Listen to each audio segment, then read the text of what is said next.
afternoon! Sa kusina naman po tayo for now. Magre-prepare lang po ako ng Greek chicken recipe. Na version ko lang po So we have here chicken. Meron po tayong potato. Meron tayong parsley. Supposed to be yung parsley na gagamitin is fresh. Kaso walang available Ito lang yung available ko sa kusina ko po.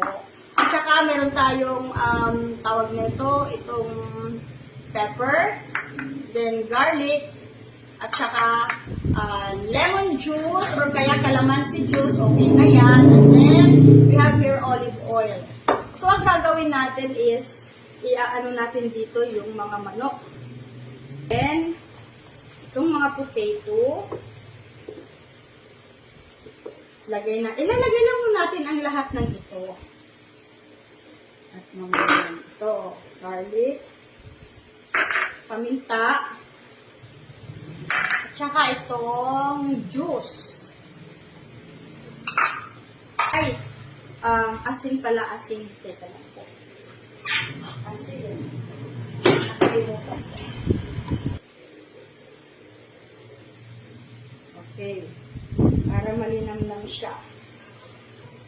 Tapos, ilagay natin itong parsley. And then, itong olive oil.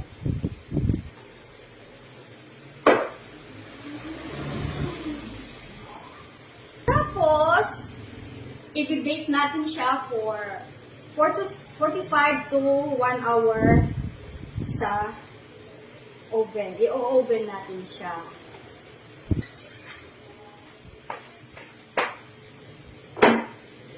Ito po yun,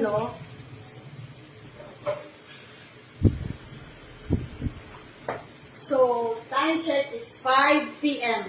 So, 5 p.m. na. So, mamaya, titingnan na lang natin after 45 to 1 hour.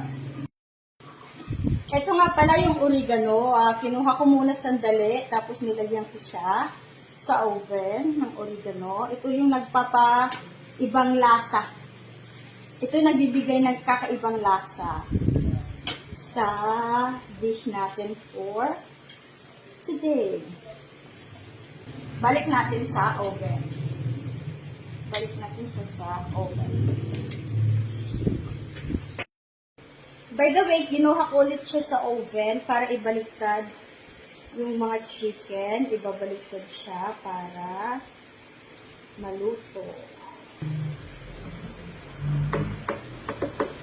Sarap, mabango. Ang bango.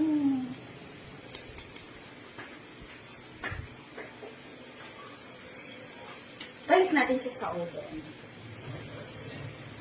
So, after mga 30 minutes ulit, okay na siya. Luto na siya. So, ayan na. Kukunin na natin sa oven yung ulam. Teka lang. Ayan na.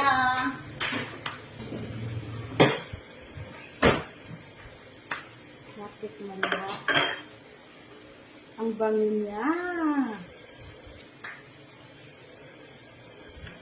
Ito, masarap to.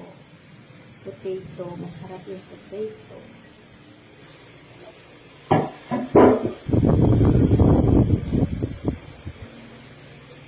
So, eto na po siya.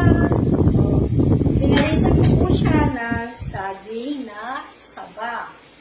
So, ito po yung recipe ko na Greek chicken recipe. So, pwede nyo itong gawin para sa ulam na yung mga anak,